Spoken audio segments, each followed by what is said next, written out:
Praise the Lord. Hallelujah. Hallelujah. Hallelujah. தேவனுக்கு மகிமை உண்டாவதாக.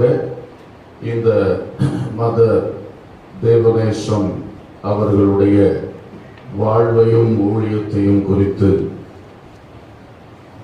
நினைவு கூர்ந்து ஸ்தோத்தரிப்பதற்கான ஒரு அருமையான ஸ்தோத்திர கூட்டத்திலே நாம் வந்திருக்கின்ற அன்பான தேவ ஊழியக்காரர்கள், விசுவாச சகோதரங்கள், அருமையான மதர் அவர்களுடைய உறவினர்கள் என்ற நிலையில் வந்திருக்கிற அன்புக்குரியவர்கள் எல்லாருக்கும் இயேசுவின் நாமத்தில் வாழ்த்துக்களை தெரிவித்துக் கொள்கின்றேன். அருமையான மதர் அவர்கள் நம் அனைவருக்கும் ஒரு ஆசீர்வாத பாத்திரமாக, தேவனுக்கு ஒரு மிகவும் பயனுள்ள ஒரு கருவியாக செயல்பட்டு தன் வாழ்வு முழுவதையும் பவுல் சொன்னது போல, இதோ இப்பொழுதே நான் பானபலியாக வார்க்கப்பட்டு போகிறேன் என்று சொன்னது போல, தனக்குள் இருந்த சரியப்பிரகாரமான அனைத்து பொக்கிஷங்களை, பலனை, சுகத்தை, அவர்களுடைய மனதுக்குள் ஆண்டவர் வைத்த, ஆத்மாவுக்குள் ஆண்டவர் வைத்த சகல பொக்கிஷங்கள், விசுவாசம், பரிசுத்தம், வசனம் போன்ற அனுபவங்கள், ஆவியில் ஆண்டவர் வைத்த நல்ல தன்மைகள் எல்லாவற்றையுமே கர்த்தருக்கென்று, கர்த்தருடைய ஊழியத்துக்கென்று, தேவ மக்களுக்கென்று ஊற்றி ஊற்றி ஊற்றி கடைசியிலே ஒரு பானபலியாக இருந்ததெல்லாம் ஊற்றிவிட்டேன், இனி ஊற்றுவதற்கு ஒன்றுமில்லை என்று சொல்லக்கூடிய நிலையிலே அவர்கள் தன்னை பானபலியாக ஊற்றி வார்க்கப்பட்டு போயிருக்கிறார்கள். உலகத்திலே ஒரு மெழுகுத்திரி எரிந்து எரிந்து உருகி அழிவது போல அவர்களுடைய வாழ்வு. ஆனால் அவர்கள் கொடுத்த வெளிச்சத்தினால் வெளிச்சம் பெற்றவர்கள் ஏராளமானவர்கள். அல்லேலூயா. அதுதான் விசேஷம். அது பரலோகத்தில் அவர்களுக்கு இருக்கிற மேன்மைகள் மிக மிக மகிமையானது. இங்கே கிறிஸ்துவின் நிமித்தம் தன்னை கஷ்டத்துக்கும் நஷ்டத்துக்கும் வேதனைகளுக்கும் பாடுகளுக்கும் ஒப்பு கொடுக்கிறவர்களுக்கு, அவைகளுக்கெல்லாம் ஒப்பிட முடியாத அளவுக்கு, இவ்வுலக பாடுகளோடு ஒப்பிட முடியாத அளவுக்கு தேவ மகிமை காத்திருக்கிறது. அல்லேலூயா. எனவே பரலோக பார்வையிலே இவர்களுடைய வாழ்வு ஒரு மிகவும் மேன்மை தங்கினது. கர்த்தர் அவர்களுடைய வாழ்வை அவனமாக வைத்திருந்தார். நமக்கு அவருடைய வாழ்க்கையை நினைக்கும் பொழுது, ஊழியத்தை நினைக்கும் பொழுது ரொம்ப சந்தோஷம். அதே வேளையில் அவருடைய பிரிவு நமக்கு வேதனையும் துக்கமும் தருகிறது. கர்த்தர் தொடர்ந்து அவர் எல்லாம் தீர்மானித்து வேலைகளை குறித்து வைத்து செயல்படுத்துகிறவர். ஆகவே தொடர்ந்து அன்புக்குரிய உங்கள் ஒவ்வொருவருக்கும் நல்ல ஆறுதல் தேர்தல் தந்து, அவர்கள் செய்த ஊழியங்களில் ஈடுபட்ட ஊழியங்கள், இந்த ஸ்தாபன ஊழியம் அனைத்திலும் தொடர்ந்து வளர்ச்சியை தருவார். அல்லேலூயா. அவர்கள் நம்மை விட்டு கடந்து சென்று விட்டாலும் அவர்கள் ஜெபித்த ஜெபங்கள் வெளிப்படுத்தல் 8ஆம் அதிகாரத்தின்படி பரலோகத்தில் பொக்கிஷம் வைக்கப்பட்டிருக்கிறது. அது அநேக தேவ பிள்ளைகள் மேலும் ஊழியங்கள் மேலும் தொடர்ந்து இறங்கி கொண்டே இருக்கும். ஆமென்.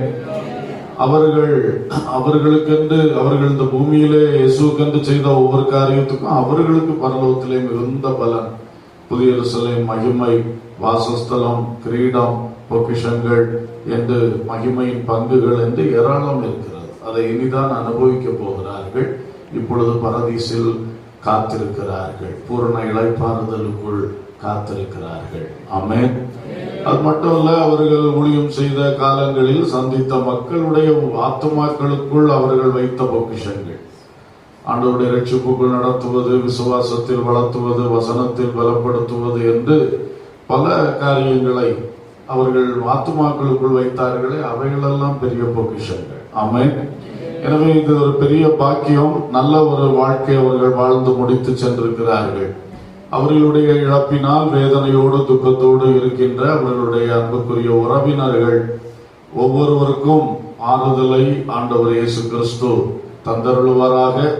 அநேக அவருடைய உறவினர்கள் அவர்களிடத்தில் மிகவும் அன்பாய் இருந்தீர்கள், விசாரித்தீர்கள் என்பதை கேள்விப்பட்டேன். குறிப்பாய் சகோதரி ஹெலன் அவர்கள் கஷ்டத்தோடு இருந்த பொழுது கூடவே இருந்து கவனித்ததை குறித்தும் கேள்விப்பட்டேன். உங்கள் அனைவருக்கும் ஆண்டவர் இயேசு கிறிஸ்து நல்ல ஆறுதலை தருவதோடு உங்களுக்கும் உங்கள் சந்ததிகளுக்கும் இயேசுவின் வருகை மற்றும் ஆசீர்வாதங்களை, நன்மைகளை பெருக பண்ணுவார். உங்கள் குடும்பத்தில் ஒருவரை ஆண்டவர் முழு நேர ஊழியத்துக்காய் தெரிந்து கொண்டு அதுவும் ஒரு தியாக ஊழியத்தில் அவர்கள் செயல்பட்டு போயிருக்கிறார்கள் சொன்னா உங்களுக்கெல்லாம் அதனுடைய பலாபலன்கள் இம்மையிலும் மறுமையிலும் உண்டு. அல்லேலூயா. கோழிப்போர்களை விசுவாச மக்கள் ஒவ்வொருவருக்கும் இயேசு கிறிஸ்து நல்ல ஆறுதல், சமாதானம் தருவாராக. நீங்களும் அருமையான மதரிடத்திலிருந்து நல்ல ஒரு பெரிய ஊழியத்தை எதிர்பார்த்து காத்திருந்தீர்கள். குறிப்பா இந்த கட்டட விஷயத்திலும் அவர்கள் வந்தவுடனே அந்த முயற்சிகள் எடுத்தார்கள். ஊழியம் நிச்சயமாய் கட்டி எழுப்பப்படும், கட்டடமும் கட்டி எழுப்பப்படும். ஆனால் நாம் ஒருவேளை மதரிடத்தில் எதிர்பார்ப்பு ஆண்டவருக்கு அது சித்தம் இல்லை, ஆண்டவருடைய காரியம் அப்படி ஆண்டவர் வைக்கவில்லை என்று எண்ணுகிறேன். அவர்களுக்கு இளைப்பாறுதலை கொடுத்து விட்டார். இருப்பினும் உங்கள் அனைவருடைய உள்ளங்களிலும் கர்த்தர் ஆறுதல், தேறுதல் தந்து உங்களை இன்னும் மேன்மையாக நிச்சயமாய் வழி நடத்துவார். அல்லேலூயா. ஸ்தோத்திரம். உடன் ஊழியர்கள் சகோதரி செல்வி அவர்கள், சகோதரி ரெபேக்காள் அவர்கள், பிரதர் ஜஸ்டின் கிறிஸ்டோபர் குடும்பத்தினர், உங்கள் அனைவருக்கும் ஆண்டவர் இயேசு நல்ல ஆறுதல், தேறுதல் தருவாராக. உங்களை கொண்டு தொடர்ந்து இந்த மகிமையான ஊழியத்தை இன்னும் மேன்மையாய் கட்டி எழுப்புவாராக. அல்லேலூயா. அவர்களோடு ஊழியம் செய்த அநேக தேவ ஊழியர்கள் உண்டு. சிலர் வந்திருக்கிறீர்கள். அவருடைய உறவை சேர்ந்த ஊழியர்களும் எல்லாருக்கும் ஆண்டவர் தாமே நல்ல ஆறுதல், தேறுதல் தருவாராக. அன்பானவர்களே, இந்த ஊழியத்தை தொடர்ந்து ஊழியத்தினுடைய பொறுப்பை சிஸ்டர் செல்வி அவர்கள் பொறுப்பேற்று நடத்துவார்கள். சிஸ்டர் ரெபேக்காள் அவர்கள் அவர்களோடு உதவியாய் இருந்து இந்த ஊழியத்தை நடத்துவார்கள். பிரதர் ஜஸ்டின் கிறிஸ்டோபர் அவர்கள் அவர்களும் துணைவியாரும் இந்த இடத்தில் வந்து இந்த கூட்டங்கள் எல்லாம் நடத்தி இந்த ஊழியத்தில் அவர்களுடைய பங்கை ஆற்றுவார்கள். தேவ பிள்ளைகள் ஒவ்வொருவரும் நல்ல ஒத்துழைப்பு தந்து நீங்கள் செயல்பட வேண்டும் என்று மிக அன்போடு கேட்டுக்கொள்கிறேன். கர்த்தர் நிச்சயமாய் மதர் கொஞ்சம் மாசங்கள் இருந்தாலும் சில ஆரம்பங்களை, ஆயத்தங்களை செய்து வைத்து விட்டார்கள். அது ஒரு ஆச்சரியம். இப்ப ஜஸ்டின் பிரதர் சொன்னதை பார்த்தா மதர் சொல்லாம இருந்தா இவர் கட்டட வேலையை பற்றி இப்ப யோசிக்க மாட்டாரு போல இருக்கு. ஆனா அவர்கள் அதை தொடங்கி வைத்து இவரை களத்தில் இறக்கி விட்டு போய்விட்டார்கள். அதனால இனி தொடர்ந்து கண்டிப்பாக நடக்கும். இது கர்த்தருடைய ஒரு பெரிய திட்டம். அல்லேலூயா. கர்த்தருக்கு ஸ்தோத்திரம். ஆகவே நீங்கள் துக்கத்தை பார்க்கிலும் இனி ஒரு பெரிய எதிர்பார்ப்போடும் விடுதலையோடும் முன் செல்லுங்கள். கர்த்தர் நம்மோடு இருக்கிறார். கர்த்தர் பெரிய காரியங்களை நிச்சயம் செய்வார். அல்லேலூயா. கர்த்தருக்கு மகிமை உண்டாகட்டும். இவர்களுடைய அடக்க ஆராதனையில் நான் வந்து கொள்ள முடியாது. எனக்கு ஒரு மிகுந்த வருத்தம். அப்படி ஒரு சூழ்நிலை ஆகிவிட்டது. ஒரு 2 நாட்களுடைய கேப் ஆகிவிட்டது. அதுதான் கொஞ்சம் கஷ்டமா இருந்தது. இருப்பினும் தேவனுடைய தீர்மானங்கள், நாம் அதில் ஒன்றும் சொல்லுவதற்கு இல்லை. கர்த்தருக்கு ஸ்தோத்திரம். எனக்கு அந்த நாளிலே ஒரு வீடியோ ரெக்கார்டிங்காவது அனுப்பி வைக்கணும்னு யோசித்தேன். எனக்கு அந்த சூழ்நிலையில் ஒன்றும் முடியாமல் போய்விட்டது. வருத்தத்தோடு இருந்தேன். ஆனால் திடீர்னு பாஸ்டர் ஜெபசிங் கூப்பிட்டு இப்படி ஒரு ஸ்தோத்திர கூட்டம் வைக்கிறதுக்கு சொந்தக்காரங்க விரும்புறாங்கன்னு சொன்னோன்னே எனக்கு அது ஒரு பெரிய வாய்ப்பாய் மாறிவிட்டது. உடனே வையுங்கள் என்று சொல்லி இன்றைக்கு இதை வைக்க கர்த்தர் உதவி செய்தார். அதனால அன்றைக்கு வர முடியாவிட்டாலும் இன்றைக்கு மதரை பற்றி சாட்சி கொடுக்கவும் வசனம் சொல்லவும் ஆண்டவர் ஒரு நல்ல வாய்ப்பை தந்ததற்காக கர்த்தருக்கு ஸ்தோத்திரங்களை ஏறெடுக்கிறேன். அல்லேலூயா. அன்பானவர்களே, இன்றைக்கு இவர்களை குறித்து நான் யோசிக்கும் பொழுது எஸ்தரை குறித்த 1-2 காரியங்களை, இவர்களுடைய வாழ்வை ஒப்பிட்டு நாம் தியானிப்பது நமக்கு நல்லது என்று நினைக்கிறேன். எஸ்தரின் புஸ்தகத்தை நீங்கள் திறந்து வைத்துக் கொள்ளும்படி அன்போடு கேட்டுக்கொள்ளுகிறேன். எஸ்தரின் புஸ்தகத்திலே 2வது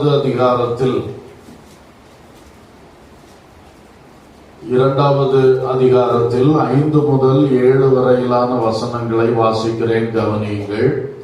அப்பொழுது சூசான் அரண்மனையிலே பென்யமீனனாகிய கீசின் குமாரன் சீமேயினுடைய மகனாகிய யாவீரின் குமாரன் மொர்தெகாய் என்னும் பெயருள்ள ஒரு யூதன் இருந்தான்.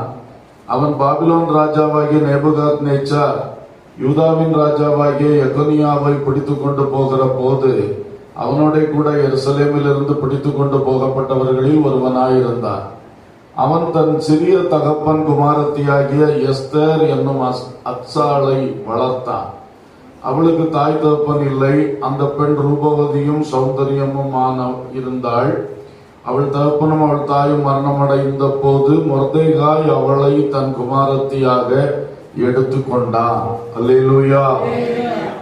எஸ்தர் என்கிற ஒரு மகளுடைய ஒரு பெண்மணியுடைய சரித்திரம் இந்த ராஜாக்கள் காலத்திலே சிறப்பு வாய்ந்ததாக காணப்பட்டது.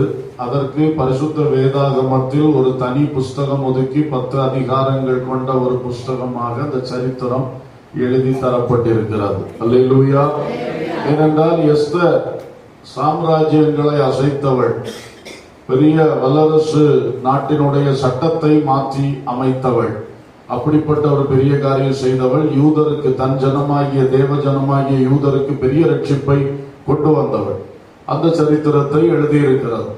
அந்த எஸ்தருடைய ஆரம்ப காலத்தை குறித்து சொல்லும் பொழுது அவள் தகப்பனுடைய ஆதரவு, தாயினுடைய ஆதரவுகளை இழந்த ஒரு நிலையிலே மொர்தெகாய் என்கிற தன்னுடைய ஒரு அண்ணனாலே, கசின் பிரதர், அவராலே வளர்க்கப்பட்ட ஒரு நிலையை அந்த சரித்திரம் நமக்கு சொல்லுகிறது. நாம் இன்றைக்கு நினைவு கூறும்படி வந்திருக்கிற மதர் எம் தேவநேசம் அவர்கள் 1944 ஆண்டு மே மாதம் 4ஆம் தேதி குளச்சலுக்கு அருகே இருக்கக்கூடிய மண்டைக்காடு பக்கத்தில் இருக்கிற கூத்தவளை என்கிற கிராமத்தை சார்ந்த மிஸ்டர் டி முத்தையா, மிஸ்ஸஸ் என் நேசம்மாள் தம்பதியர்களுக்கு கடைசி மகளாக, 7வது மகளாக பிறந்தார்கள். அவர்கள் ஒரு கிறிஸ்தவ பக்திக்குரிய குடும்பத்திலே சேர்ந்து சிஎஸ்ஐ சபையிலே அங்கத்தினராக அந்த குடும்பம் காணப்பட்டு கிறிஸ்துவின் பக்தியில் இவர்களும் வளர்க்கப்பட்டு வந்தவர்கள். கர்த்தருக்கு ஸ்தோத்திரம். அவர்களுக்கு 4 சகோதரர்கள், 4 சகோதரர்கள், 2 சகோதரிகள் என்பதை நான் அறிந்தேன். எல்லாருக்கும் கடைசியாக 7வது மகளாக இவர்கள் பிறந்திருக்கிறார்கள். கர்த்தர் அவர்களுக்கு 81 ஆண்டுகள் வாழும்படி கொடுத்திருக்கிறார். 81 ஆண்டுகளை நிறைவு செய்து அவர்கள் தன்னுடைய ஓட்டத்தை முடித்து கிறிஸ்துவுக்குள் கடந்து சென்றிருக்கிறார்கள். இவர்களுடைய சிறு பிராயத்திலே இவர்கள் SSLC முடித்து TTC அந்த காலத்திலே படித்து வெற்றி பெற்றிருக்கின்றார்கள். கர்த்தருக்கு ஸ்தோத்திரம். அது மட்டுமல்ல, தமிழ் ஆங்கிலம் 2 மொழிகளிலும் நன்றாக வாசிக்க, எழுத, பேச அறிந்தவர்கள். இப்படி இவர்களுக்கு ஒரு சிறு வயது பருவத்தை ஆண்டவர் கொடுத்தார். அப்படி இருக்கும் பொழுது இவர்களுடைய ஒரு வாலிப காலம் வந்த பொழுது இவர்கள் ஆண்டவர் இயேசு கிறிஸ்துவை அறிந்து கொள்ளுகின்ற ஒரு நிலை ஏற்பட்டது. கர்த்தருக்கு ஸ்தோத்திரம். ஆகவே எஸ்தர் ஒரு தெய்வீகத்தில் வளர்க்கப்பட்ட ஒரு மகள் என்று நாம் பார்த்தது போலவே இவர்களும் சிறு வயதிலிருந்தே தெய்வீகத்திலே, வேத புத்தகத்தை அறிகிற, வசனத்தை அறிகிற அறிவிலே, திருத்துவ தேவனை அறிகிற அறிவிலே, அப்படிப்பட்ட ஒரு பக்தி மார்க்கத்திலே ஜெபம் பண்ணுவது, இந்த மாதிரி விஷயங்களில் வளர்க்கப்பட்ட ஒரு அருமையான தெய்வ பக்தியாய் வளர்க்கப்பட்டவர்கள். அடுத்ததாக இந்த எஸ்தரை குறித்து நாம் பார்க்கும் பொழுது ராஜாவுக்காக தன்னை அர்ப்பணித்த எஸ்தர் என்பதை அடுத்த கட்டத்திலே நாம் பார்க்கிறோம். எஸ்தர் புத்தகம் 2ஆம் அதிகாரம் 8ஆம் வசனத்திலே, ராஜாவின் கட்டளையும் தீர்மானமும் பிரசித்தமாகி அநேகம் பெண்கள் கூட்டப்பட்டு சூசான் அரண்மனையில் உள்ள ஏகாயின் வசத்தில் ஒப்புவிக்கப்படுகிற போது எஸ்தரும் ராஜாவின் அரண்மனைக்கு அழைத்து கொண்டு போகப்பட்டு ஸ்திரீகளை காவல் பண்ணுகிற ஏகாயின் வசத்தில் ஒப்புவிக்கப்பட்டாள் என்று சொல்லப்பட்டிருக்கிறது. எஸ்தருடைய வாழ்விலே அவள் மொர்தெகாயினால் வளர்க்கப்பட்டு திடீரென்று அந்த மொர்தெகாய் மூலமே ஒரு ராஜாத்தியை ராஜாவுக்கு தேடுகிறார்கள். அந்த வாய்ப்பை நழுவ விடக்கூடாது என்று சொல்லி இந்த எஸ்தருக்கு சொன்ன பொழுது அவளும் சம்மதித்து அதற்கான ஒரு பயிற்சி, அதற்கான அந்த தெரிந்து கொள்ளுதலின் பாதை, அதற்கு தன்னை அர்ப்பணித்தாள். ராஜாவுக்காக தன்னை அர்ப்பணித்த எஸ்தர். இதே போல இந்த அருமையான மதர் தேவநேசம் அவர்கள் தன்னுடைய வாழ்வில் ஒரு வாலிப காலம் வந்த பொழுது ஆண்டவர் இயேசு கிறிஸ்துவை குறித்து தெளிவான ஒரு தொடர்பு, இயேசுவோடு ஒரு என்கவுண்டர், ஒரு நேரடி தொடர்பு அவர்களுக்கு கிடைத்ததாக அவருடைய சரித்திரத்திலே, அவருடைய சாட்சியிலே பார்க்க முடிகிறது. ஒரு முறை அவர்களுக்கு வானத்திலிருந்து 3 முறை ஒரு சத்தம் உண்டானதாக அவர்கள் தன்னுடைய சாட்சி குறிப்பில் எழுதி வைத்திருக்கின்றார்கள். இன்று நீ மரித்தால் எங்கே போவாய் என்கிற ஒரு சத்தம் 3 முறை வானத்திலிருந்து தொனித்ததாகவும், அந்த வார்த்தை அந்த பவுலுக்கு இயேசு சந்தித்தது போல இவர்களுக்கு ஆண்டவர் அப்படிப்பட்ட ஒரு வார்த்தையின் மூலமாக சந்தித்து, அன்றைக்கு இவர்களுடைய வாழ்வில் இந்த உலகத்திலே ஒரு பணம் சம்பாதிக்கணும், வேலை பார்க்கணும், கல்யாணம் பண்ணணும், குடும்பமாகணும், இது அத்தனை சிந்தனையும் விட்டுவிட்டு என்னுடைய ஆத்துமா கிறிஸ்துவண்டை செல்ல வேண்டும், கிறிஸ்துவுக்காக வாழ வேண்டும் என்ற அந்த ஒரு கரு அவர்களுடைய உள்ளத்தில் அன்றைக்கு தெளிவாய் உருவாக ஆரம்பித்து விட்டது. அதிலிருந்து இவருடைய வாழ்விலே ஒரு பெரிய மாற்றம். எஸ்தர் எப்படி அகாஸ்வேரு ராஜாவுக்கு என்று தன்னை அர்ப்பணித்தாளோ, அதே போல அருமையான வாலிப கன்னிகையாய் இருந்த தேவநேசம் அவர்கள் தன்னுடைய வாழ்வை இயேசு ராஜாவுக்கென்று முழுமையமாக அர்ப்பணித்தார்கள். அல்லேலூயா. ஆகவே அவர்கள் கிறிஸ்தவ பக்தி மார்க்கத்தில் இருந்தாலும் இந்த அனுபவத்துக்கு பிறகு அவர்கள் இந்த வேத புத்தகத்தில் எழுதியிருக்கிற சத்திய அனுபவங்களுக்குள்ளே, பரிசுத்த ஆவியானவருடைய அந்த அனுபவங்களுக்குள்ளே நடத்தப்பட்டார்கள். கர்த்தருக்கு ஸ்தோத்திரம். அவர்களை இந்த அனுபவங்களில் நடத்தினதிலே முக்கியமாக 2 பேரை குறித்து நான் கேள்விப்பட்டேன். ஒன்று, நம்முடைய ஸ்தாபனத்தின் ஸ்தாபகர் பாஸ்டர் ஜான்ரோஸ் ஐயாவுடைய உடன் பிறந்த சகோதரி தாய் அவர்கள், மதர் தாய் அவர்கள் அந்த நாட்களில் நெய்யூர் சபையிலே இருந்ததாகவும், கமலம் மதர் அவர்களும் நெய்யூர் சபையில் இருந்திருக்கிறார்கள். இவர்கள் 2 பேருக்கும் இந்த தேவநேசம் அவர்களை இயேசு ராஜாவுக்கு ஏற்ற மகளாய் உருவாக்குகிற ஒரு ஊழியத்திலே மிகப்பெரிய பொறுப்பை கர்த்தர் கொடுத்திருக்கின்றார். அல்லேலூயா. எப்படி எஸ்தரை அகாஸ்வேரு ராஜாவுக்கு ஏற்ற மகளாய், ஏற்ற நபராய் உருவாக்குவதற்கு ஒரு மொர்தெகாயும் ஒரு ஏகாயும் பயன்படுத்தப்பட்டார்களோ, அதே போல இந்த அருமையான தேவநேசம் அவர்களை இந்த இயேசுவுக்கு பிரியமான மகளாகவும் ஊழியக்காரியாகவும் ஒரு வல்லமை உள்ள பாத்திரமாக எழுப்புகிற பணியை கர்த்தர் அந்த தாய் மதருக்கும் கமலம் மதருக்கும் கொடுத்திருந்தார். அல்லேலூயா. அவர்கள் தங்களுடைய கண்ணீரின் ஜெபத்தினாலும் நல்ல ஆலோசனைகளினாலும் திடன் சொல்லுவதினாலும் இவர்களை அந்த நாட்களில் உருவாக்கி இருக்கிறார்கள்.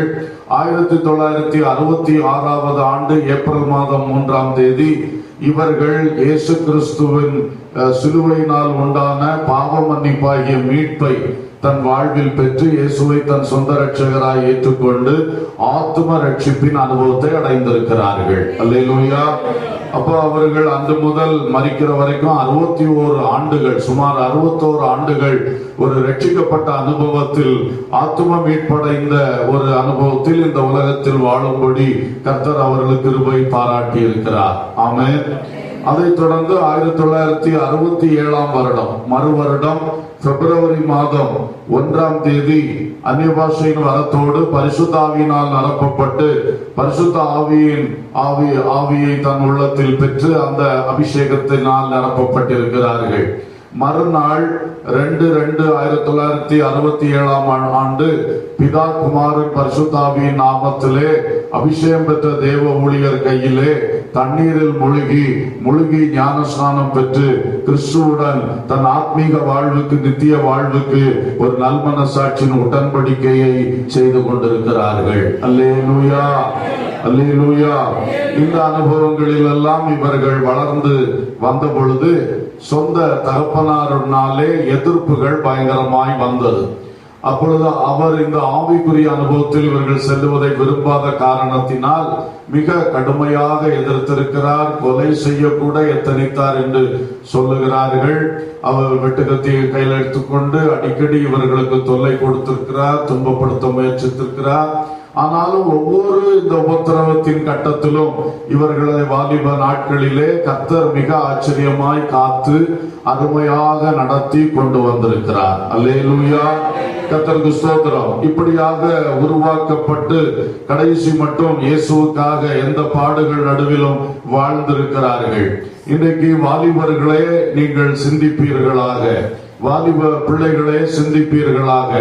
அந்த தேவநேசம் அவர்கள் அன்றைக்கு ஆண்டவர் இயேசு தனக்கு ஒரு வெளிப்பாட்டை கொடுத்த உடனே என் ஆத்தும மீட்புக்காக நான் வாழ வேண்டும் என்று சொல்லி தன்னுடைய வாழ்க்கையும் முழுமையும் இயேசு கிறிஸ்துவுக்கு அர்ப்பணித்து அவர்கள் சபையில் வந்து ஆராதித்து அவ்வளவு உபத்திரவம், அடி, சொந்த தகப்பனுடைய கையிலே அடி, அவரது பயங்கரங்கள் நடுவிலும் கூட அவள் உறுதியாக நின்று கர்த்தருக்கு சாட்சியாக நின்றிருக்கிறார்கள். அல்லேலூயா. இன்னைக்கு என்னை கேட்கிற வாலிப தம்பி தங்கச்சி, உன் வாழ்க்கை எவ்வளமாய் போய்கொண்டிருக்கிறது? நீ இயேசுவை ஏற்றுக்கொண்ட பிள்ளை, ஆனால் இன்று உலகத்தோடு ஒத்து நீ வாழ்ந்து கொண்டிருக்கிறாயா? அல்லது உலகத்தை வெறுத்து இயேசுவின் பின்னே செல்வேன் என்று சொல்லி ஒரு உறுதியுள்ள ஆத்துமாவாக உன் வாழ்க்கையை கிறிஸ்துவுக்கு நேராக நீ நடந்து கொண்டு இருக்கின்றாயா? சிந்தித்துப்பார்.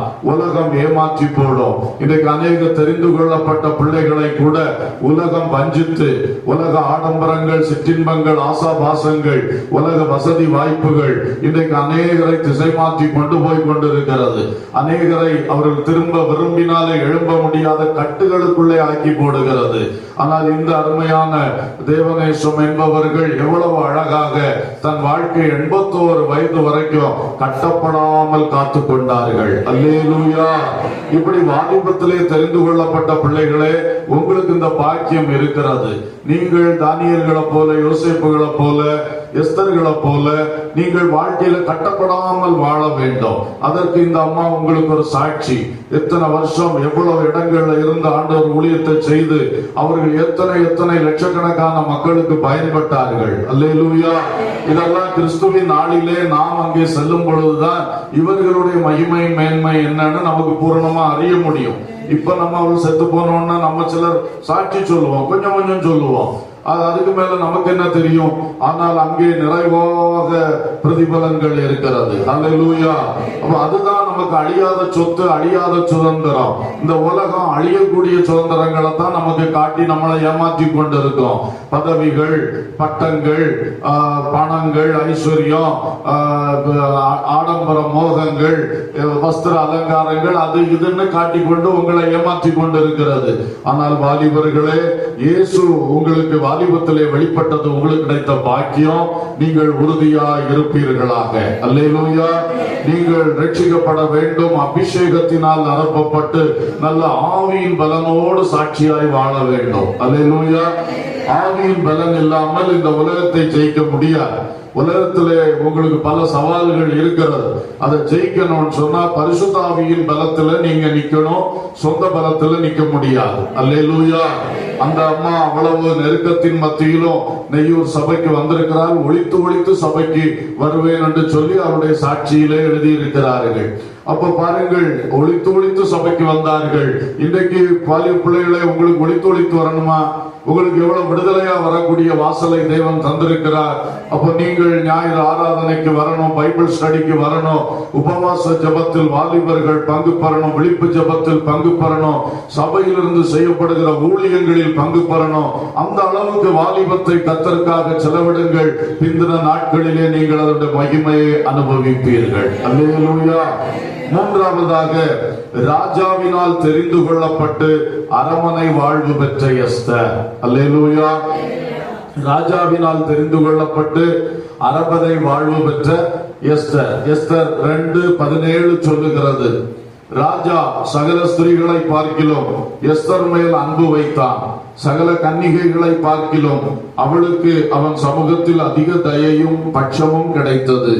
ஆகையால் அவன் ராஜ கிரீடத்தை அவள் சிரசின் மேல் வைத்து அவளை வஸ்தியின் ஸ்தானத்திலே பட்டத்து ஸ்திரீயாக்கினான். ஒரு அல்லேலூயா சொல்லுவோம். அல்லேலூயா. எஸ்தருக்கு அடுத்தது பாருங்க, அரண்மனை வாசம் கிடைத்தது. எத்தனையோ ஸ்திரீகள் அதுக்கு தான் ஆயத்தமாய் காத்திருந்தார்கள், யாருக்கும் கிடைக்கல, இவளுக்கு மட்டும் கிடைத்தது. அப்ப இவள் அரண்மனைக்குள் நிரந்தரமாய் வாழுகின்ற ஒரு பாக்கியத்தை அவள் பெற்றாள்.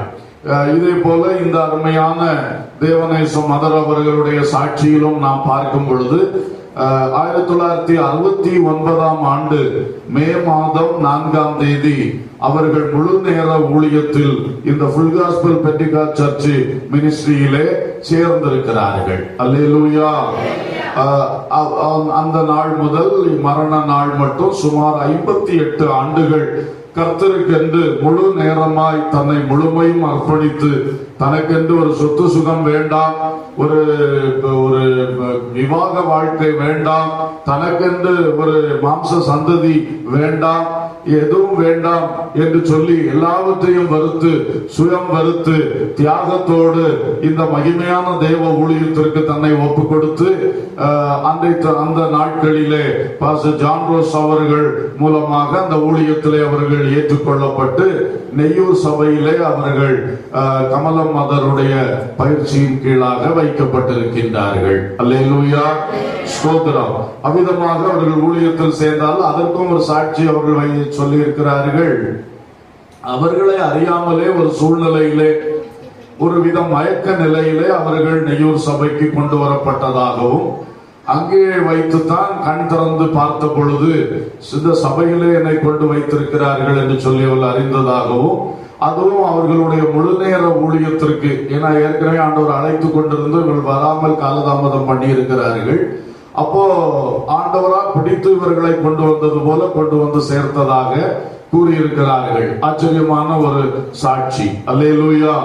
அங்கே அவர்கள் பிறகு தீர்மானித்து இந்த முழு நேர ஊழியத்தில் இருக்கும் பொழுது முதல் 6 மாத காலங்கள் எல்லாம் சாப்பாடே இல்லாத கடுமையான பஞ்சம் என்று சொல்லி இருக்கிறார்கள். அப்படியெல்லாம் கஷ்டப்பட்டு நெருக்கப்பட்டு அவர்கள் வாழ்ந்திருக்கிறார்கள். கர்த்தருக்கு ஸ்தோத்திரம். அப்படி இருக்கும் பொழுது அவர்களுக்கு டிடிசி முடித்தவர்களானபடினாலே வேலை வாய்ப்புகள் வந்திருக்கிறது. 2 முறை வேலை வாய்ப்பு வந்து அன்புக்குரியவர்கள் வந்து வலுக்கட்டாயப்படுத்தி கூப்பிட்டு நீ வேலைக்கு போ, இங்க இருக்காதுன்னு சொல்லி அவர்களை மிகவும் வலியுறுத்தின பொழுதும் அவர்கள் என்னுடைய தீர்மானம் தான், இனி நான் வேலைக்கு உலக வேலைக்கு செல்ல மாட்டேன், கர்த்தருடைய வேலையை செய்வேன் என்று சொல்லி தீர்மானித்து இனி இந்த தொந்தரவு வரக்கூடாதுன்னு சொல்லி SSLC சர்டிபிகேட்டையும் டிடிசி சர்டிபிகேட்டையும் அவர்கள் கிழித்து எரித்து அழித்து போட்டார்களாம். அல்லேலூயா. ஸ்தோத்திரம். ஒரு வைராக்கியமான ஒரு சாட்சி. இனி காலமெல்லாம் இயேசுக்காகத்தான், இயேசுடைய சிலுவை சுமக்கிற இந்த கர்த்தருடைய ஊழியத்துக்காகத்தான் என்று சொல்லி தன்னை முழுமையும் அப்படி அர்ப்பணித்து ஊழியம் செய்திருக்கிறார்கள். அவருடைய 58 வருட ஊழிய காலத்திலே இந்த ஸ்தாபனத்திலே 10 இடங்களில் இடமாறி இருந்து தேவனுடைய ஊழியத்தை அவர்கள் செய்திருக்கிறார்கள். மனம் கோணாமல் முறுமுறுக்காமல் செய்திருக்கிறார்கள். 3 தலைமை போதகர்களுடைய காலகட்டத்திலே அவர்கள் இந்த 10 இடங்களில் இருந்து மகிமையான தேவ ஊழியத்தை செய்திருக்கின்றார்கள். அல்லேலூயா. கர்த்தருக்கு ஸ்தோத்திரம். நெய்யூர் சபையிலே 1969 அவர்கள் ஊழியத்தில் சேர்க்கப்பட்டார்கள். அங்கே உதவி ஊழியராக இருந்து செயல்பட்டார்கள். அடுத்தது 1971 முதல் மருதூர் குறிச்சி சபை பொறுப்படுத்த செய்தார்கள். 1973 கண்ணங்கரை சபை, 1981 பள்ளியாடி சபை, 1984 மூலச்சல் சபை, 1990 நெய்யூர் சபை. நெய்யூர் சபை தான் பிறந்து வளர்ந்த சபை, ஊழியத்தில் பயிற்சி பெற்ற சபை. அங்கே அவர்கள் மதராக இருந்து பல ஆண்டுகள் தேவனுடைய ஊழியத்தை மகிமையாய் செய்தார்கள். அந்த நாட்கள் தான் எனக்கு அவர்களை தெரியும். நான் 1990 தான் ஊழியத்துக்கு ஒப்பு கொடுத்து 91 தான் ஸ்தாபன ஊழியத்திற்குள் வந்தேன். அப்ப என்னுடைய அறிவிலே அவர்கள் நெய்யூர் சபை, அப்பொழுது பாஸ்டர் எஸ் ஜோசப் அவர்கள் ஊழியக்காரர். அவர்கள் நீண்ட காலம் அங்கிருந்து அந்த சபையை மிக மகிமையாய் கட்டி எழுப்பினார்கள். அந்த நாட்களிலே 300 பேர் அந்த சபைக்கு வருவார்கள் என்று கேள்விப்பட்டிருக்கிறேன். ஆங்கிலத்தில் பாடல்கள் பாடி ஆராதனை நடக்கும் என்று கேள்விப்பட்டிருக்கிறேன். அவ்வளவு மகிமையாக அந்த ஊழியத்தை கட்டி எழுப்பினார்கள். ஒவ்வொரு ஊழியத்திலும் அவர்கள் செய்த ஒவ்வொரு காரியங்களை பட்டியலிட போனால் நேரம் நமக்கு அனுமதிக்காது. எந்த இடத்திலும் நிலம் சம்பந்தமாய், கட்டடங்கள் சம்பந்தமாய் நல்ல முன்னேற்றங்களை கொண்டு வந்திருக்கிறார்கள். அல்லேலூயா. அவள் போய் சும்மா இருந்தாலே போதும், அங்க ஒரு கட்டட பணி நடக்கும். அல்லேலூயா. ஸ்தோத்திரம். அப்படிப்பட்ட காரியங்கள் செய்வார்கள். அது இரண்டாவது நமக்கு. ஆனால் ஆத்துமாக்களை ஆதாயப்படுத்தி, விசுவாசிகளை ஸ்திரப்படுத்தி, குடும்பங்களை கிறிஸ்துவுக்குள் எழுப்பி, ஊழியங்களை மேன்மைப்படுத்துகிற மகிமையான காரியங்களை ஒவ்வொரு ஊழியங்களிலும் செய்தார்கள். அல்லேலூயா. கர்த்தருக்கு ஸ்தோத்திரம். அடுத்ததாக அவர்கள் 2008ஆம் ஆண்டிலே குமரிமுனை சபைக்கு சென்றார்கள். அங்கேதான் நமக்கு சாட்சி சொன்ன பாஸ்டர் ஜெயசிங், அவர் வாலிபனாக அவர்களோடு கூட இருந்து ஊழியம் செய்தார். அந்த ஊழியத்திலும் நல்ல வளர்ச்சி, பெரிய சந்தோஷம் உண்டாயிருந்தது. அடுத்ததாக 2012ஆம் ஆண்டு முதல் கஞ்சிக்குழி சபை பொறுப்படுத்தார்கள். அப்பொழுதும் ஆரம்பத்திலே பாஸ்டர் ஜெயசிங் அங்கே அவர்களோடு இருந்தார். பிற்பாடு அவர்களுடைய அண்ணன் மகன் பாஸ்டர் ஜஸ்டின் அவர் குடும்பமாக அங்கே போய் வந்து ஊழியம் செய்து வந்தார். அப்படியாக கஞ்சிக்குழி சபையிலும் நல்ல முன்னேற்றங்கள், வளர்ச்சிகள் உண்டாயிருந்தது. ஊழியம் செய்தார்கள். அதற்கடுத்தபடி 2021ஆம் ஆண்டிலே குளச்சல் சபைக்கு சென்றார்கள். அங்கே பாஸ்டர் ஜஸ்டினும் அவர்களோடு சென்று ஊழியம் செய்தார். அந்த ஊழியமும் நன்றாக இருந்தது. அவர்கள் பாஸ்டர் ஜஸ்டின் அவர்கள் உடல்நிலை பாதிக்கப்பட்டு கர்த்தருடைய இளைப்பாறுதலுக்குள் கடந்து சென்றார். அப்பொழுதும் இவர்கள் தன்னுடைய மருமகன், கர்த்தருக்கு ஸ்தோத்திரம், தன்னுடைய உடன் ஊழியர், ஆனாலும் கண் கலங்காமல், அவர்கள் தள்ளாடி போகாமல் திடனாய் நின்று தொடர்ந்து ஊழியத்தை செய்தார்கள். கர்த்தருக்கு ஸ்தோத்திரம். அப்புறம் எல்டர் ரதீஷ் அவர்களோடு ஊழியத்தில் செயல்பட்டார். அப்புறம் இப்பொழுது 27/5/2025 கடந்த மே மாதத்தில் இந்த கோழி போர்வளை சபையை அவர்கள் பொறுப்படுத்தார்கள். இப்பொழுது பிரதர் சி ஜஸ்டின் கிறிஸ்டோபர் குடும்பம் அவர்களோடு இந்த ஊழியத்தில் இணைந்தார்கள். சகோதரி செல்வி, பிற்பாடு சகோதரி ரெபேக்காள் அவர்களும் இணைந்தார்கள். கர்த்தருக்கு ஸ்தோத்திரம். இப்படி 10 இடங்களில் இருந்து மகிமையான தேவ ஊழியத்தை அவர்கள் செய்து வந்திருக்கிறார்கள். அல்லேலூயா. ஸ்தோத்திரம். இது அவர்களுடைய அரமனை வாழ்க்கை. ஆமென். இது இயேசு ராஜாவுடைய அரமனை தேவ ஊழியம் என்பது. நமக்கு உலகத்தார் பார்வையில் பல்வேறு நிலைகளில் இருக்கலாம். ஆனால் பரலோகத்தின் பார்வையில் இது ஒரு அரமனை வாழ்க்கை. அல்லேலூயா. இயேசுவுக்காக பாடு செய்கிற வாழ்க்கை, இயேசுவுக்காக எல்லா சூழ்நிலையிலும் திடனாய் நின்று மக்களை நடத்துகின்ற ஒரு வாழ்க்கை. அல்லேலூயா. அடுத்து 4வதாக யூதரின் நிலை அறிந்து உபவாசித்து மொர்தெகாய் மூலம் உபவாசிக்க தூண்டின எஸ்தர். 4ஆம் அதிகாரம் 15 முதல் 17 வரைக்கும் நம்ம படிக்கும் பொழுது அங்கே வசனம் சொல்லுகிறது, இந்த எஸ்தர் முதலாவது சூழ்நிலை புரியாமல் இருந்தார். அப்பொழுது மொர்தெகாய் ஆள் அனுப்பி யூதருக்கு வந்திருக்கிற மிகப்பெரிய ஆபத்தை குறித்து விளக்கி கொடுத்தார். அப்புறம் புரிந்த உடனே இந்த எஸ்தர் ஒரு தீர்மானம் செய்தார்கள். என்ன தீர்மானம்? நானும் தாதிமாரும் அரண்மனைக்குள்ளே 3 நாட்கள் உபவாசித்து ஜெபிப்போம். மொர்தெகாய் அவர்களே, நீர் போய் சூசானில் இருக்கிற யூதர்கள் யாவரையும் நீர் அழைத்து கொண்டு வந்து திரட்டி நீர் உபவாசித்து ஜெபம் பண்ணோம் என்று சொல்லி அவர்கள் எஸ்தர் ஒரு காரியத்தை மொர்தெகாய்க்கு சொல்லி ஒரு தூண்டுதல் கொடுத்தார். அதே போல யூதருடைய மீட்புக்காக இந்த ஆமான் என்கிற பயங்கரமானவன் நிமித்தமாக அகாஸ்வேரு ராஜாவினுடைய கட்டளையினால் யூதர்கள் அத்தனை பேரும் ஒரே நாளில் கொலை செய்யப்பட வேண்டும் என்கிறதான அந்த சூழ்நிலை வந்திருந்தது. கர்த்தருக்கு ஸ்தோத்திரம்.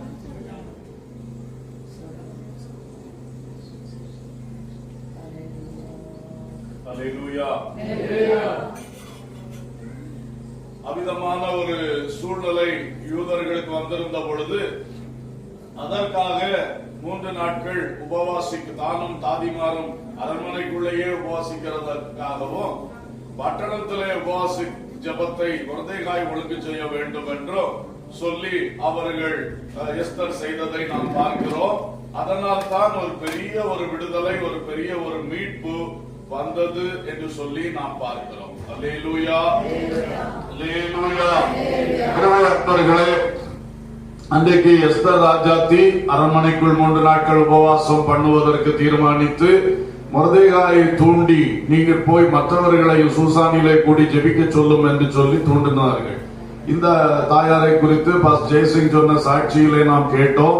அவர்களுடைய பல்வேறு நற்குணங்கள், நல்ல பாக்கியமான செயல்பாடுகளில் ஜபத்தை அதிகமாய் விரும்புவது, உபவாசங்களை விரும்புவது என்பது அவர்களுக்கு ஒரு முக்கியத்துவம் வாய்ந்தது. அவர்கள் ஜெபிக்கிறதோடு கூட அவர்களுடைய மிஷன் வீட்டு ஜபம் எனக்கு நன்றாக தெரியும். கர்த்தருக்கு ஸ்தோத்திரம். அதிகாலை ஜபங்கள், அது மட்டுமல்ல, அவர்கள் ஜெபிக்கிறதோடு கூட அவர்களோடு இருந்த ஊழியக்காரர்களை, மொர்தெகாய்களை தூண்டி சபையில் பல ஜபங்கள் நடத்த வைத்து மக்களை ஜபத்தில் நடத்தி ஒரு பெரிய விடுதலைக்குள், ரட்சிப்புக்குள் நடத்துகிறதில் மிக சிறப்பு வாய்ந்தவர்கள். அல்லேலூயா, ஸ்தோத்திரம். அவர்களை குறித்து ஒரு சம்பவம் நினைவுக்கு வருவதனால நான் சொல்ல விரும்புகிறேன். ஒரு முறை நான் ட்ரைனிங்ல இருக்கும் பொழுது பாஸ்டர் தாமஸ் அவர்கள் நெய்யூர் சபையில் போய் ஒரு காரியத்தை சொல்லிவிட்டோ அல்லது ஏதோ கொடுத்து விட்டு வரவோ என்னை அனுப்பியிருந்தார். காலையில ஒரு 6 மணி இருக்கும் என்று நினைக்கிறேன். அப்போ நான் போகும் பொழுது அங்கே பாஸ்டர் அறை மேல் கதவு திறந்திருந்தது, கீழ்கதவு பூட்டி இருந்தது. கூப்பிட்டா சத்தம் இல்லாமல் இருந்தது. அப்போ நான் 2-3 தடவை சத்தம் போட்டேன். அது பிறகு வந்தார்கள், பாஸ்டர் வந்தார்கள், மதரும் வந்தார்கள். அவர்கள், நான் ஒரு 2-3 நிமிஷம் கொஞ்சம் தாமதமாக இருக்கும். அவர்கள் காலை ஜபத்தை முடித்து விட்டு அப்பதான் வந்திருப்பார்னு நினைக்கிறேன். அப்போ அது பாஸ்டர் ஜோசப் அவர்களுக்கு மனசுல ரொம்ப கஷ்டமாயிவிட்டது. அவர் நான் வந்த காரியத்தை கேட்காம, பாஸ்டர்கிட்ட போய் இப்படி எல்லாம் சொல்லிடாத, பாஸ்டர் ரொம்ப வருத்தப்படுவா, ஐயோ இப்படி ஆயிடுச்சு அப்படி ஆயிடுச்சு. பாஸ்டர் ஒன்றும் இல்லை, நான் ஒரு சின்ன பையன், நம்ம ஒரு 2 நிமிஷம் நின்னதுனால என்ன விஷயம். அவருக்கு அது ஒரு பெரிய, பாஸ்டர் அனுப்புன ஆளு, நம்ம உடனே கதவு திறக்க முடியலையே. அது அவர் அப்படி சொன்னா இவர்கள் அடுத்து இவர்களும் ஒரே புலம்பல் மாதிரி. எனக்கு அன்றைக்கு ரொம்ப ஆச்சரியமா இருந்தது. ஒன்று, இவர்கள் பாஸ்டர் தாமஸ் அவர்கள் மேல் வைத்திருந்த அதீத ஒரு மதிப்பு, மரியாதை, எவ்வளவு பெரிய மரியாதை வைத்திருக்கிறார்கள் என்று. அது மட்டுமல்ல, அவர்கள் அந்த ஜப காரியங்களிலே அவ்வளவு கரெக்டாக இருப்பது எனக்கு ரொம்ப ஒரு ஆச்சரியம். அன்றைக்கு நேரில் பார்த்தது மட்டுமல்ல, அவர்களுடைய அந்த ஜப வேளைகள் ரொம்ப கரெக்டா இருக்கும் என்று நான் கேள்விப்பட்டிருக்கிறேன். அவர்களே உட்கார்ந்து ஜபம் நடத்துவார்கள் என்றும் கேள்விப்பட்டிருக்கிறேன். அல்லேலூயா. ஜபம் மட்டுமல்ல, அவருடைய ஊழியங்கள், பல்வேறு ஊழியங்கள் என்னை விட உங்களுக்கு தெரியும். விசுவாசிகள், நீங்கள் அதிகமாக அனுபவித்திருக்கிறீர்கள். இப்படி யூதருக்கு ரட்சிப்பை கொண்டு வந்த எஸ்தரை போல அநேக ஆத்துமாக்களுக்கு ரட்சிப்புண்டாக அவள் இருந்த சபைகளில் எல்லாம் புதிய புதிய குடும்பங்கள் சேர்க்கப்பட நல்ல ஒரு ஊழியத்தை அவர்கள் வெற்றியாக செய்தார்கள். அல்லேலூயா, ஸ்தோத்திரம். அது மட்டுமல்ல, அடுத்ததாக ராஜாவுக்காக ஆயத்தமான எஸ்தரை குறித்து நாம் பார்க்கிறோம். ராஜாவுக்காக ஆயத்தமான எஸ்தரை குறித்து எஸ்தர் புத்தகம் 2ஆம் அதிகாரம் 12ஆம் வசனத்திலே சொல்லப்பட்டிருக்கிறது.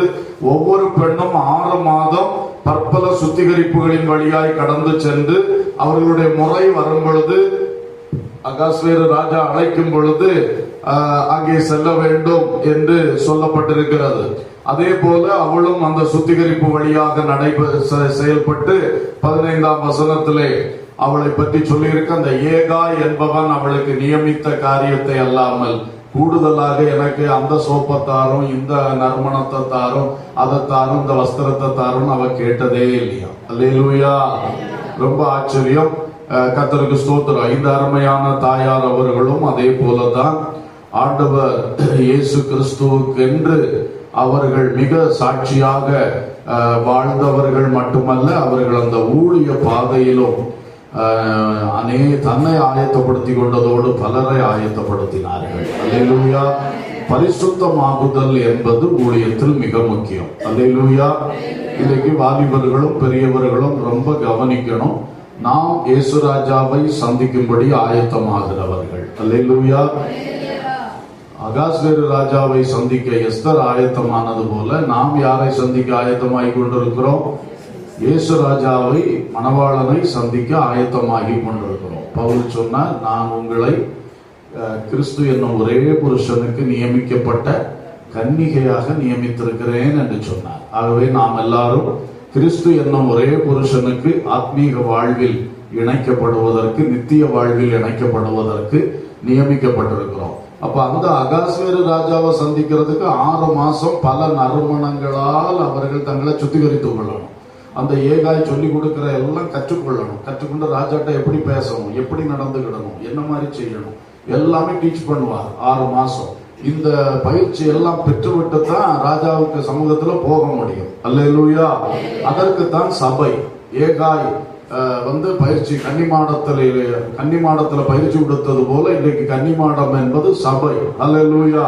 எனவே நம்ம எல்லாம் சபையில கொண்டு வைத்து இயேசு ராஜாவை சந்திப்பதற்கு என்னென்ன ஆயத்தங்கள், என்னென்ன சுத்திகரிப்புகள், இயேசுவின் ரத்தத்தால் எப்படி சுத்திகரிக்கப்படணும், இயேசுவின் நாமத்தால் எப்படி சுத்திகரிக்கப்படணும், இயேசுவின் வசனங்களால் எப்படி சுத்திகரிக்கப்படணும், பரிசுத்த ஆவியினால எப்படி சுத்திகரிக்கப்படணும், சில சிக்ஷைகளை கர்த்தர் தரும் பொழுது அதை உணர்ந்து எப்படி திருந்தி சுத்திகரிக்கப்படணும். இந்த சுத்திகரிப்பின் முறைமைகள் எல்லாம் நமக்கு நடந்து கொண்டே இருக்கிறது. எத்தனை பேர் இதை விரும்புகிறீர்கள்? அல்லேலூயா. நல்லா கை வைத்து சொல்லுவோம் அல்லேலூயா. அதனால சுத்திகரிப்பு சபையில நடக்கும். அதுல நம்ம ஒப்பு கொடுத்திருக்கணும். இன்னொன்று, அதவா ஏகாயிட்ட மற்றவங்க கேட்பாங்களாம். ராஜாவிட்ட போறதுக்குள்ள டைம் வந்த உடனே எனக்கு ஸ்பெஷலா இதை கொடுங்க, அதை கொடுங்க, அதெல்லாம் கொடுப்பாங்களாம். கொடுத்துதான் ராஜாவிட்ட போக வைப்பாங்க. இவர்கிட்ட ஏகாய் கேட்ட பொழுது என்னமா ஸ்பெஷலா என்ன வேணும், இல்ல நீங்க எதை தர்றீங்களோ அது போதும். அல்லேலூயா. என்ன ஆச்சரியம் பாத்தீங்களா? அதே மாதிரிதான் நமக்கு ஒரு பரிசுத்த ஆவியானவராகிய ஏகாய் இருக்கிறார். அல்லேலூயா. அவர் தான் நம்மை கிறிஸ்து என்னும் மணவாளனுக்கு ஏற்ற மணவாட்டியா என்ன பண்ணி கொண்டிருக்கிறார், உருவாக்கி கொண்டிருக்கிறார். அவர் என்ன சொன்னாரோ அது போதும். அல்லேலூயா. அவர் எழுதி தந்த வசனம் நமக்கு போதும். மிஞ்சின உபதேசம் ஒண்ணும் நமக்கு வேண்டாம். கர்த்தருக்கு ஸ்தோத்திரம். இன்னைக்கு யூடியூப்ல சோசியல் மீடியால ஓவர் மிஞ்சின உபதேசங்கள், தப்பான உபதேசங்கள், இதையெல்லாம் மக்கள் கேட்டு நீங்கள் கெட்டு போகிறீர்கள். இப்படி வாங்கிட்டு போன ஒருத்திய யாரிலும் ராஜா தெரிந்து கொள்ளவே. ஆமென். ஆனா ஏகாய் சொன்னது போதும், தந்தது போதும் சொல்லி போன எஸ்தரை உடனே அவன் என்ன செய்தான், கிரீடத்தை எடுத்து தலையில வச்சுட்டான். அல்லேலூயா. இது நமக்கும் சம்பவிக்க வேண்டும். அல்லேலூயா. அங்கே நாம சேர்க்கப்பட வேண்டும். அதற்காக பரிசுத்தமாகுதலை மக்கள் விரும்ப வேண்டும். அதை நீங்கள் ஒருபொழுதும் விட்டுவிடக் கூடாது, இழந்து போக கூடாது. அல்லேலூயா. இந்த காலம் பரிசுத்தம் ஆகாமல் இருப்பதற்குரிய அத்தனை விஷயமும் நடந்து கொண்டு இருக்கு. எங்க? கிறிஸ்து மார்க்கத்துக்குள்ள. கொஞ்சம் கூட சொல்ல போனா பெந்தெகோஸ்தே வட்டாரத்துக்குள்ளேயும் நடக்குது.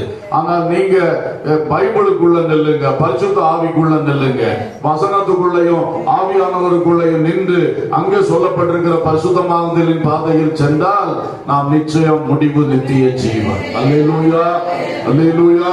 எனவே தேவ மக்களே, இந்த விஷயத்தில் அதிக கவனமாக இருந்து பரிசுத்தமாகுங்கள். கடைசியா ஒரு வார்த்தை சொல்லி நிறுத்துகிறேன். முடிசூடப்பட்ட எஸ்தர். அல்லேலூயா. ஏற்கனவே வாசித்த வசனம் தான். எஸ்தர் 2:17 ராஜா சகல ஸ்திரீகள் மேலும் எஸ்தர் மேல் அன்பு வைத்தான். உடனே அவனுடைய கிரீடத்தை தூக்கி அவன் தலையில வச்சு அவளை யாரா மாத்திட்டான், ராஜஸ்திரியாய் மாற்றி விட்டான். அல்லேலூயா.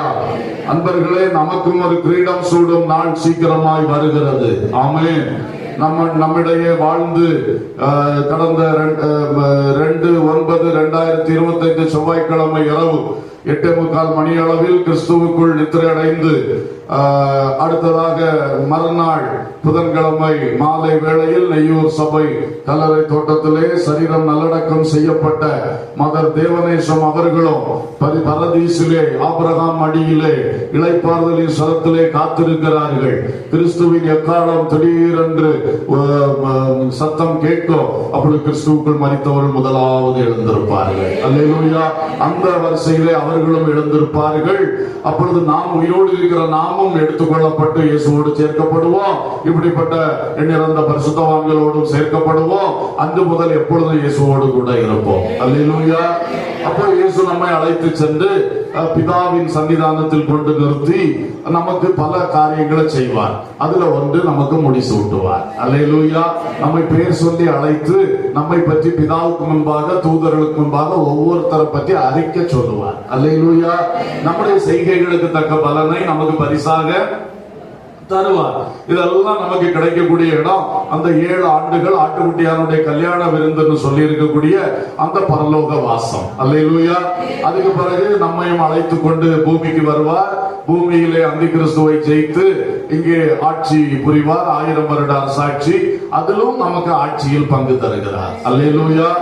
அதுக்கு பிறகு ஆண்டவர் எருசலேம் யுத்தத்தை ஜெயித்து அதன் பிறகு இந்த சாத்தானுக்கு முடிவு கட்டிவிட்டு அவர் இந்த பழைய வானம் பழைய பூமி எல்லாம் மாற்றி புதிய வானம் புதிய பூமியை உருவாக்கி அங்கே வெள்ளை சிங்காசனம் ஒன்றை போட்டு உட்கார்ந்து அத்தனை மனுஷர்களை நியாயம் தீர்ப்பார். அல்லேலூயா.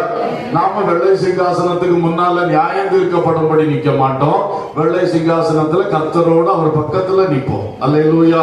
ஏன்னா நம்மளதான் ஏற்கனவே சேர்த்து கொண்டாச்சு 1007 ஆண்டுகளுக்கு முன்னாடியே. அதுக்கு பிறகு நமக்கு நியாய தீர்ப்பு கிடையாது. நம்ம அவரோடு கூட நியாயம் தீர்க்கிறவர்களாகத்தான் இருப்போம். அல்லேலூயா. ஆளுகை செய்கிறவர்களாயும் நியாயம் தீர்க்கிறவர்களாயும் நமக்கு ஒரு பெரிய நித்தியத்தை வைத்திருக்கிறார்.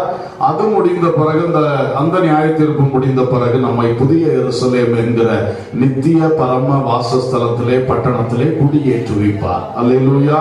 இங்கே வாழுகிற ஆவிக்குரிய வாழ்க்கைக்கு ஏற்பத்தான் அங்கே நமக்கு வாசஸ்தலம் ரெடியாகும். அங்கே நமக்கு மகிமையின் சுதந்திரங்கள் ரெடியாகும். இப்பொழுதும் அதர் தேவநேச அவர்களுக்கு கிரீடங்கள் ரெடியாக இருக்கிறது. பங்குகள், மகிமையின் பங்குகள், ஷேர்ஸ் இன் க்ளோரி, அது நிறைய இருக்குது. எல்லாம் ரெடியா இருக்கு. வாசஸ்தலம் ரெடியா இருக்கு. ஆனால் அதற்கு குறிப்பிட்ட காலத்தில் கர்த்தர் அங்கே குடியேற்றி வைப்பார். அல்லேலூயா. எனவே அன்பர்களே, நாமும் கூட இந்த நாட்களில் அதை விரும்பி நடப்போம். அவர்கள் 81ஆம் வயதில் ஓட்டத்தை முடித்தார்கள். ஆனால் இன்றைக்கு பலர் சின்ன வயதுகளில் கூட முடித்து போகிறார்கள். யாருக்கு என்னைக்குன்னு தெரியல. நமக்கும் யாருக்கு என்னைக்கு என்று நமக்கு தெரியாது. கர்த்தர் குறித்து வைத்திருக்கிறார். கர்த்தர் ஒருவரே அதை அறிவார். ஒன்றில் நம்மை நம்மை மரணத்தின் வழி நடத்துவார், அல்லது இயேசு திடீரென்று ஆகாயத்தில் வெளிப்படுவார். ரெண்டில் சடனா நடக்கும், சொல்லாம கொள்ளாம நடக்கும். அதுதான் முடிவு. அப்ப அதுக்கு எப்பொழுதும் நாம் ஆயத்தமா இருக்க வேண்டும். அல்லேலூயா. ஆகவே அன்பர்களே, இயேசுவின் ரத்தத்தால் வருகிற பாவ மன்னிப்பாகிய மீட்பை பெற்று ரட்சிக்கப்படுங்க. பரிசுத்தாவின் அபிஷேகத்தால் நிரப்பப்பட்டு அந்த பரலோக முத்திரையை பெற்றுக் கொள்ளுங்க. முழுகி ஞானஸ்நானம் பெற்று அந்த இயேசுவோட நல்மனசாட்சியின் உடன்படிக்கை செய்து கொள்ளுங்க. ஆவியோடு உண்மையோடு ஆராதிக்கிற சபையிலே அங்கம் வைத்து நல்ல ஆவியோடு உண்மையோடு ஆராதித்து வேத உபதேசங்களை கைக்கொண்டு பரிசுத்தாவின் நடத்துதலோடு பரிசுத்தமாகுங்கள். சுபாவ சீர்திருத்தம் பெறுங்கள். இயேசுவுக்காக எதையெல்லாம் செய்ய முடியுமோ அவர் வழிநடத்துவது போல இயேசுவுக்காய் ஊழியம் செய்யுங்கள். அல்லேலூயா. முழுநேர ஊழியத்திற்கு அழைக்கப்படுகிறவர்கள் கட்டாயம் காலதாமதமின்றி கர்த்தருடைய ஊழியத்தின் பகுதியில் வாருங்கள். உங்களுக்கு நம்ம ஸ்தாபனத்திலே ட்ரைனிங் எல்லாம் இருக்கிறது. வாருங்கள், ட்ரைனிங் பெற்று நல்ல ஊழியத்தை செய்யுங்கள். மதர் விட்டு சென்ற இந்த இடத்தை அநேக சகோதரிகள் எழும்ப வேண்டும் என்று நாம் ஜெபிக்கணும். இந்த நாட்கள் நம்ம ஸ்தாபனத்திலே இந்த சகோதரிகளுடைய ஊழியங்கள் குறைவுபட்டு வருகிறது. ஆனா இந்த நாட்டில் ஒரு எழுப்புதலை கர்த்தர் வாலிப பிள்ளைகளுக்குள் தரணும், வாலிப தம்பிமாருக்குள் தரணும். அல்லேலூயா. அதுக்காகவும் நாம் ஜெபிப்போம். கர்த்தர் பெரிய காரியங்களை செய்வார். குடும்பஸ்தர்களும் அதிகமாக எழும்பி ஊழியம் செய்யணும். 2 பேருக்கும் ஊழியம் ஆண்டவர் வச்சிருக்கிறார். 2 பேருடைய ஊழியமும் மகிமையானது. அல்லேலூயா. கர்த்தர் இந்த அம்மா விட்டு சென்ற இன்னைக்கு ஒரு கோதுமை மணியா அவங்க விழுந்துட்டாங்க. அந்த கோதுமை மணி விதைக்கப்பட்டு விட்டது.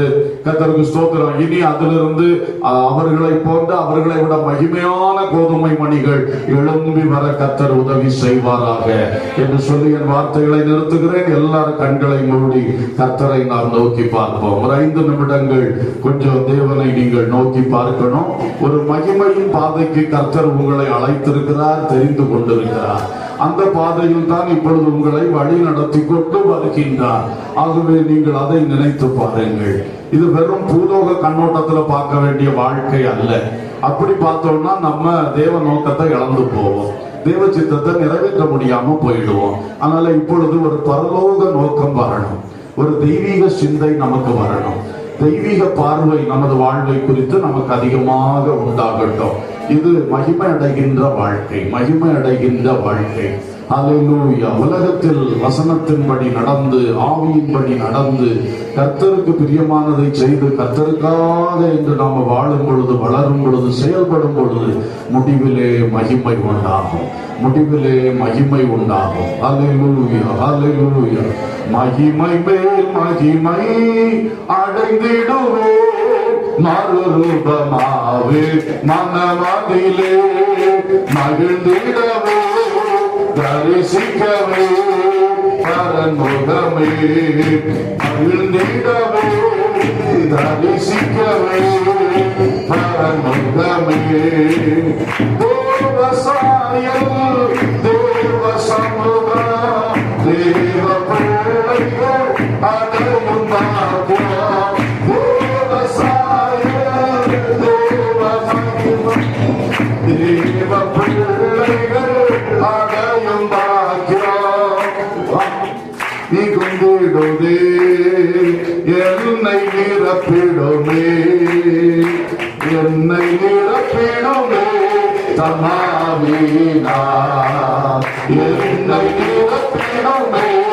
தமாவினா மகிமை மேல் மகிமை அகத்திடுவே மறுபமாவே மனமதிலே மகிழ்ந்திடவே தரிசிக்கவே மறுமுகமே மகிழ்ந்திடவே தரிசிக்கவே மறுமுகமே திவ்ய குணங்கள் நாடி கொடித்தே தூய வார்த்தையே தேவையாமே திவ்ய குணங்கள்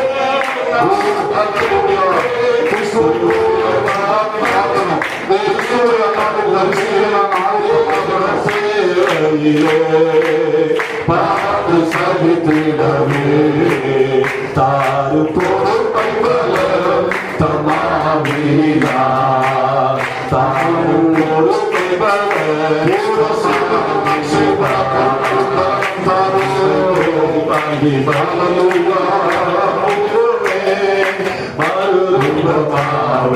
மனமதிலே மகிழ்ந்திடவே தரிசிக்கவே பரமுகமே மகிழ்ந்திடவே தரிசிக்கவே பரமுகமே ஆத்மா தேவன் முழுவதும் அன்பரே சுவே சொந்தமாவே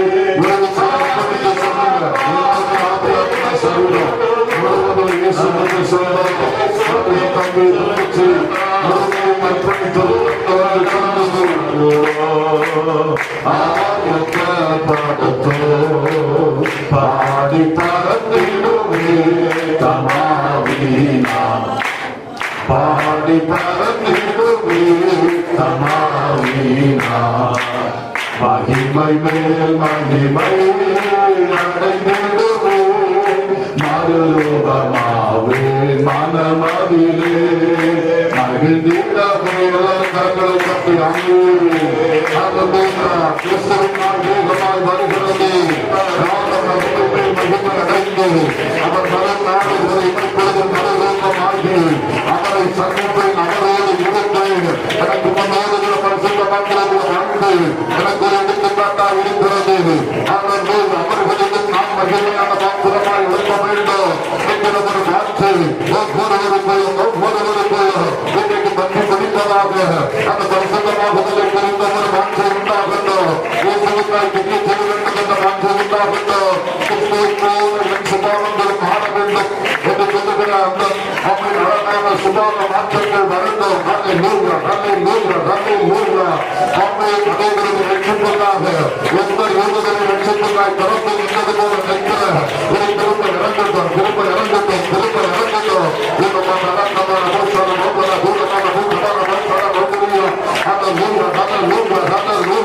இன்றைக்கு உண்மையில் கத்தர் பேசுகிற வார்த்தையின் பேர் மகனே எனக்கு சொன்ன வார்த்தையின் உள்ளே எடுக்கப்போம் மகனே இந்த வார்த்தையை விட்டுவிட்டு எழுந்து போகாது இந்த வார்த்தை தொடர்ந்து நடக்க போகிறது ஏற்று உண்மையிலே கண்டுகிறார் என்னை திட்டத்தை வைத்திருக்கிறார் அந்த திட்டத்துக்கு தைரியமா ஒத்துவது தயங்காம ஒத்துவது உலகம் நமக்கு எப்போதும் தரப்போகிறது பெரியவர்கள் ஏமாற்றத்தெல்லாம் கிடைக்கிற உலகம் தரும் உலகத்தை நம்பி ஓடாதீங்க உலகத்தை விதித்து ஓடாதீங்க அழிந்தவங்க பொருள்களா நேசிக்காதீங்க வெறுப்பாதீங்க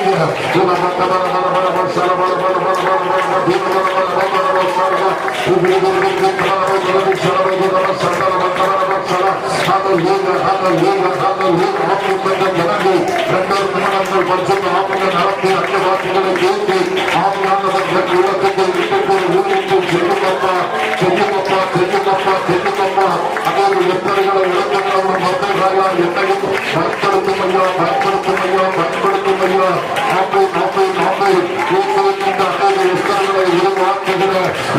கண்ணிகளாய் உங்களை பயன்படுத்த பயன்படுத்த பயன்படுத்த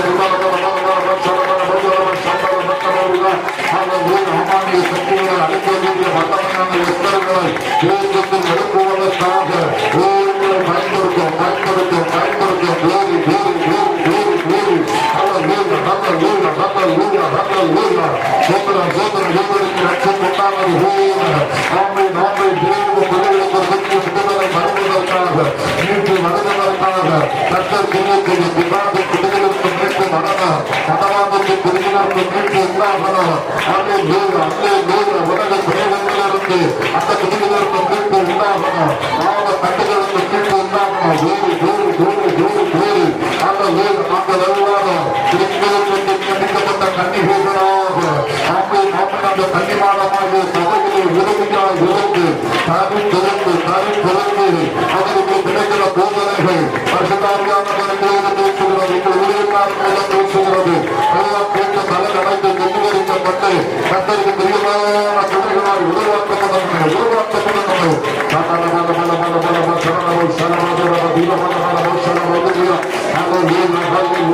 சபைக்காக கொடுக்கிறோம் சபைகள் எடுக்கிறது உண்டாகட்டும் சபைகளுக்கு ஊழியர் செய்வார்கள் என்று நாங்கள் எதிர்பார்க்கிறோம் பார்க்கிறோம் மன்னனுக்கு ஊழியம் மகிமையால் நடக்கட்டும் மன்னது ஊழியம் திட்டவர்கள் நடக்கட்டும் ராஜாவின் காரியம் அவசரம் ராஜாவின் காரியம் அவசரம் அரண்மனை காரியம் அவசரம்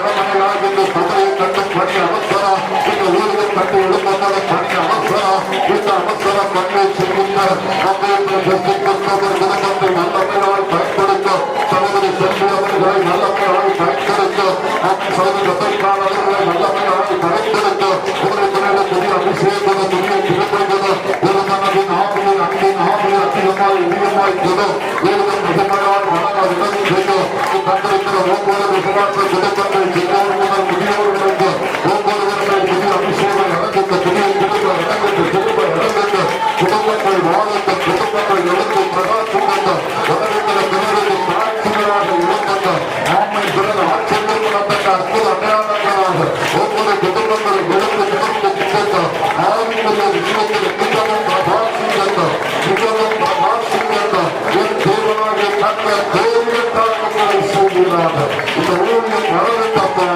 இந்த ஊழியத்தினுடைய மன தகுதியிலும் வீசட்டப்பா தகுதே இருக்கிற பட்டணமாக பல கிராமங்களில் இந்த மக்களை இழுத்துக் கொள்ளுகிறவர்களுக்கு தன்னை கொதுக்கட்டப்பட்டது ஆசீர்வதியும் ஆசீர்வதியும் ஆசீர்வதியும் ஹல்லேலூயா ஹல்லேலூயா ஹல்லேலூயா எங்கள் பிதாவே உம்மை ஸ்தோத்திரிக்கிறோம்ப்பா இந்த நாளிலே மதர் அவர்களுடைய வாழ்வை நினைவு கூர்ந்து ஊழியத்தை நினைவு கூர்ந்து எஸ்தரின் புஸ்தகத்தில் உள்ள சில வசனங்களையும் நாங்கள் சேர்த்து தியானிக்க உதவி செய்தீர் ஒவ்வொருவருக்குள்ளும் ஒரு கிரியை செய்யும் மதர் இருந்து செய்த ஊழியத்தை பார்க்கிலும் அவர்கள் போன பிறகு அவர்களுடைய அந்த விதைகளினால் எழும்பக்கூடிய அந்த ஊழியங்கள் மிக மகிமையாக இருக்க வேண்டும் என்று வேண்டிக் கொள்ளுகிறோம் அநேக தியாகிகள் எழுப்பட்டப்பா அநேக ஊழியக்காரர்கள் எழும்பட்டும் அநேக குடும்பங்கள் ஆத்மாக்கள் எழுப்பட்டும் பெரிய காரியங்களை கத்தச் செய்யும் இந்த ஊழியம் வளர்ந்து பெருகட்டும் இந்த சபை கட்டுமான பணி அந்த அம்மா சொன்ன வார்த்தையின்படியே தொடர்ந்து செய்யவும் நிறைவேற்றப்படவும் உதவி செய்வீராக எலியாவின் மேலிருந்து விழுந்த அந்த சால்வை இந்த அருமையான உமது பிள்ளைகள் ஊழியர்கள் மேல் விழட்டும் ஆண்டவரே ஆமென் அப்படியே பெரிய காரியங்களை கர்த்தர் இவர்களை கொண்டு செய்வீராக விசுவாச மக்கள் ஒரே அணியாய் நிற்க உதவி செய்வீராக மதரோடு இணைந்து ஊழியம் செய்தவர்கள் அவர்கள் தொடர்புள்ளவர்கள் வந்திருக்கிற அத்தனை பேரையும் ஆசீர்வதியும் அப்பா எல்லாரையும் மேன்மை தங்கின பாத்திரங்களாய் எழுப்போம் அவர்களுடைய உடன் பிறந்த சகோதரங்கள் அவர்களுடைய சந்ததிகள் பிள்ளைகள் சந்ததிகள் எல்லாரையும் ஆசீர்வதித்து மேன்மை பெற்றவர்களாய் ஆசீர்வதியும் கிருபைக்கு ஒப்பு கொடுக்கிறோம் இன்றைக்கு வைத்திருக்கிற அன்பின் விருந்தை ஆசீர்வதியும் அந்யோன்ய பக்தி விருத்தி உண்டாக சகோதர சிநேகம் வளர உதவி செய்யும் தேவ கிருபைக்கு நாங்கள் பூரணமாக ஒப்பு கொடுக்கிறோம் ஆசீர்வதியும் இந்த அருமையான மதர் எம் தேவநேசம் அவர்கள் வாழ்ந்த வாழ்வினாலும் செய்த ஊழியத்தினாலும் உண்டான சகல கனமும் மகிமையும் துதியும் உமக்கே செலுத்துகிறோம். இயேசுவின் நாமத்தில் கேட்கிறோம் ஜீவனுள்ள பிதாவே, ஆமென். என் ஆத்துமாவே கர்த்தரை ஸ்தோத்திரி, என் முழு உள்ளமே பரிசுத்த நாமத்தை ஸ்தோத்திரி. என் ஆத்துமாவே கர்த்தரை ஸ்தோத்திரி, அவர் செய்த சகல உபகாரங்களை மறவாதே. ஆமென். நம்முடைய கர்த்தராகிய இயேசு கிறிஸ்துவின் கிருபையும் பிதாவாகிய தேவனுடைய அன்பும் பரிசுத்த ஆவியானுடைய ஐக்கியமும் சிநேகம் வழிநடத்தலும் பாதுகாவலும் நம் அனைவரோடும் அதனோடு விட்டு சென்ற அவருடைய ஆவிக்குரிய பிள்ளைகள், பூமிக்குரிய சொந்த பந்தங்கள் எல்லார் மேலும் நிலைத்திருப்பதாக. ஆமென். அல்லேலூயா, அல்லேலூயா, அல்லேலூயா. கர்த்தர் உங்களை ஆசீர்வதிப்பார், மேன்மைப்படுத்துவார். ஆமென்.